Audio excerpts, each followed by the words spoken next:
Don't you know that I'll be around to guide you through your weakest moments, to leave them behind you.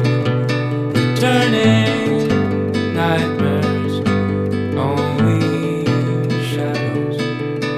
Cast some light and you'll be alright. So what's on the menu? Chicken or chops, chicken legs and sausages.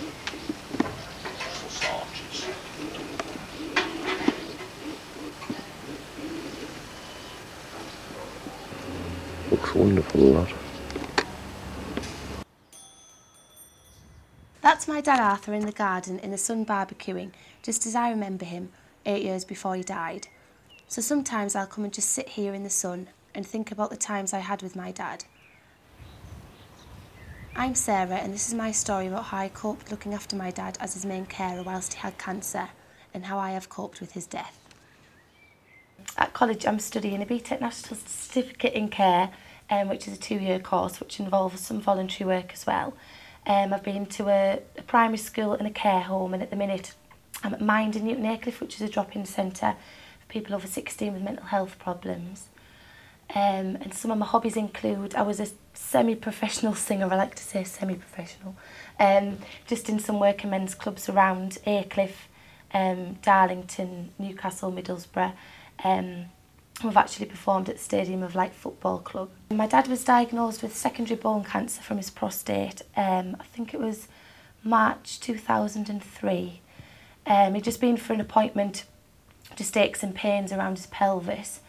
And obviously they gave him scans and everything, and then he was diagnosed with the bone cancer. My dad and I were very, very close. Everybody remembers that. I think I'm a lot closer to my mum now that my dad isn't here. I think my dad was a person who I went to for cuddles and for hugs, and if I'd done something wrong, I think he was there. He used to let me off with more than my mum, to be honest. He used to slip me a fiver here and there whenever I used to go for a drink with my mates, and like to be involved with my friends. My dad had an excellent sense of humour. I think that's how everybody remembers him most, to be honest.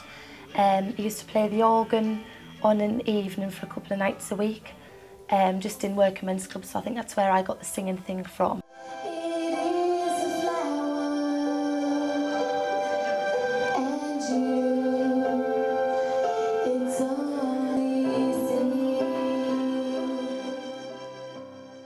Didn't really know much about the disease, to be honest. You hear of people getting cancer, but you never ever think it's going to happen to you or somebody close to you. I don't know, it was a shock, definitely a shock, but I just kind of got on with things. And I mean, I wanted to stop the singing that I was doing in the clubs, as I said earlier, but he wouldn't let me, and I think that was kind of like a way out of forgetting what was happening in the house with my dad being poorly. My mum has been my greatest support throughout everything. She's been my rock. The death of my dad has had a massive impact on the whole family. I've been left without my dad, and my mum has been left without her husband and her best friend.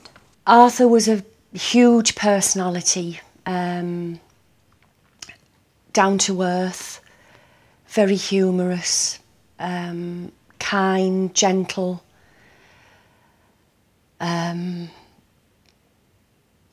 He worshipped me, and it's something that I haven't really appreciated until after he died.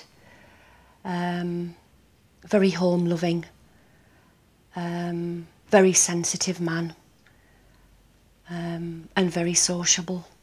It did affect me when my dad was diagnosed with cancer. It affected me more the more poorly he got. Quit college to be kind of my dad's full-time carer when my work went downhill at college. I think I definitely made the right decision. My mum continued to work, obviously because we couldn't do without her salary. And I think at the time I'd preferred to look after my dad rather than getting carers in to look after him. Even though we had support from other areas, I feel like I made the right choice. She was having a little bit of an unsettled period at college, and she just went to pieces when she heard the news about her dad, and I think she chose that time to spend it with her dad. I think my relationship with my friends improved a lot because they realised I needed them more than I ever have done, to be honest.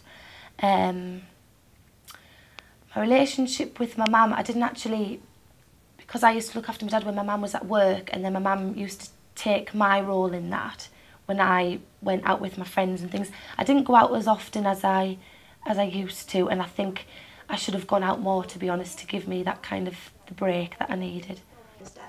We've all just been here for Sarah. I mean, she knows that she can ring us any time of the day. We go out a lot together, drinking. I didn't go out with friends, no. I think working away was my solace, because when you came home, it was a different world. I was just frightened about what lay ahead. I bought this reindeer for my dad the day that he came home from hospital. It was an early Christmas present, as I knew that we would not be together at Christmas time. He was taken into hospital a week before he died. I think it was like a build-up of fluid on the lungs that stopped his breathing on the Saturday morning. I was getting a bit panicky, but it still didn't sink in. I think my mum knew.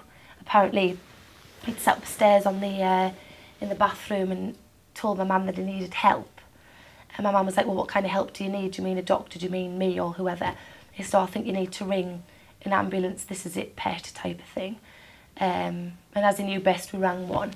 And he was in hospital from the Saturday, and my mum rang me on the Friday afternoon saying that he was coming home, and I was quite happy and pleased. I was like, oh, he's coming home, great.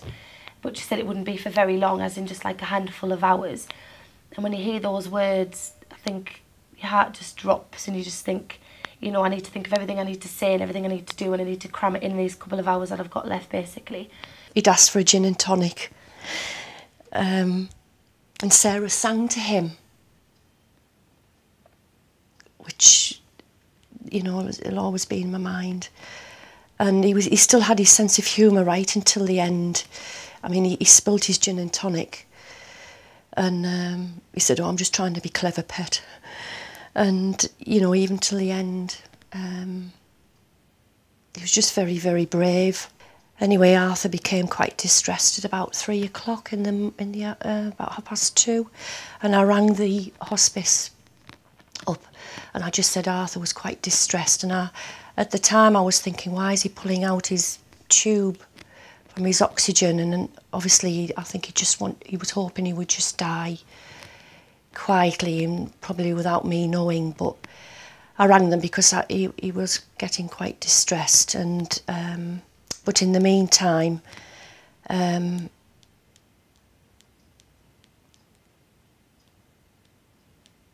just sat on the bed with him down here, and he started to struggle with his breathing, and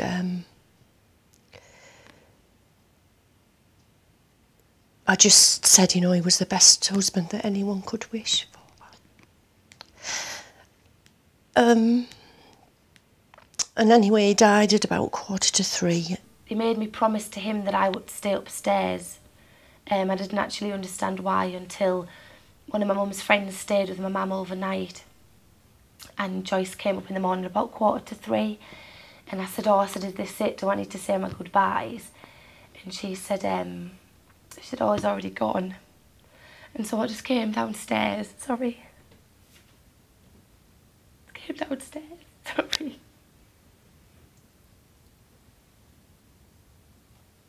I haven't spoken about it for ages. Yeah, my dad died at 2:50 on the Saturday morning, and a doctor came out at about, I think it was about 6 o'clock to verify his death. And then they just left us alone for a couple of hours. I wanted to go over and give him a cuddle, to be honest, but because I've never seen a dead person before, it's quite a, I don't know, it was quite not a funny experience, a relaxing experience compared to what I thought it would be. So I got the courage to go over and sit with my dad and tell him everything that I wanted to tell him when he was still here, really. and then they came to pick up his body at about, I think it was about 11 o'clock on the Saturday morning, and they went to the Chapel of Rest, and his funeral was on the following Thursday. He definitely chose his time to go. I feel the most support I got throughout my dad's illness was from my mum, definitely, and my closest friends, handful of friends that I got a lot of support from. I didn't go out as much as I think I should have to have a break from things. I wanted to spend as much time possible as I could with my dad, and we had some great times. Even when he was poorly, it was just like, I had some lovely, lovely times in the garden, and he didn't seem to care about what people thought, how he looked, you know, because obviously he was quite a sturdy man with a little bit of a beer belly before he was poorly. And it was just skin and bone at the end, no appetite, no nothing. I'm pleased that Sarah and I had each other. She's been quite brave actually, and I think strong. I mean, everyone said I was strong, but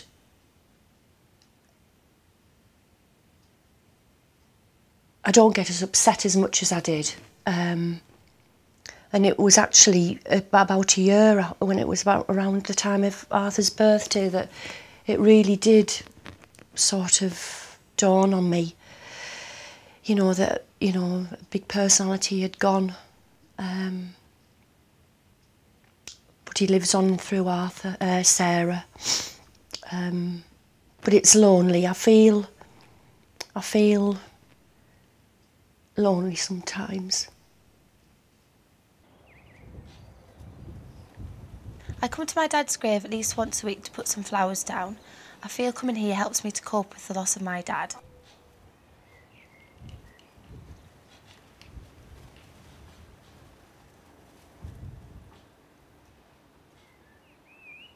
Her dad would be very proud of what she's done with herself. In church, she was amazing when she read a poem out for her dad, and he would be proud of what she's doing. This is the second year that I will be taking part in the Race for Life for Cancer Research, and I will continue to do this every year in memory of my dad. I've been training for the race for the last couple of weeks. 3 things that describe my dad. Definitely it has to be the sense of humour, as I said earlier for the first one. Naturally caring there for anybody, and he didn't care what people thought of him, as I've said before as well.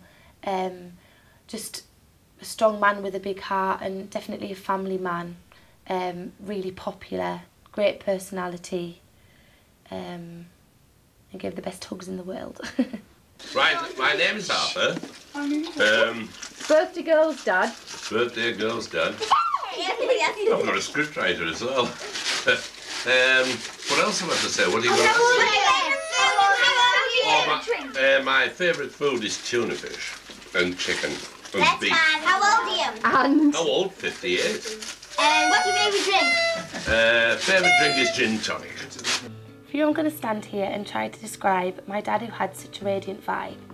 The person who had the biggest heart I have ever known, something I have admired each day I have grown.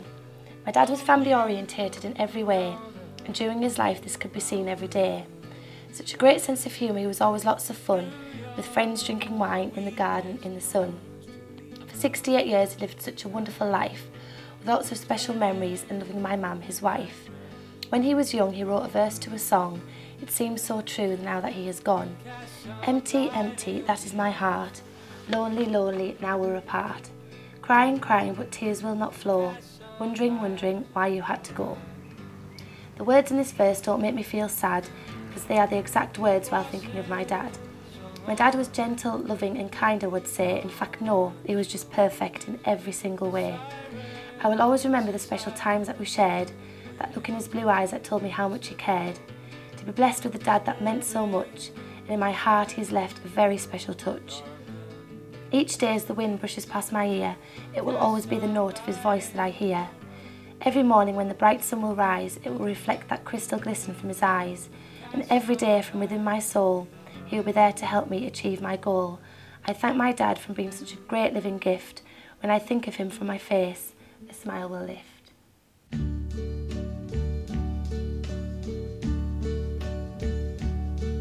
And now the end is near, and so I face the final curtain.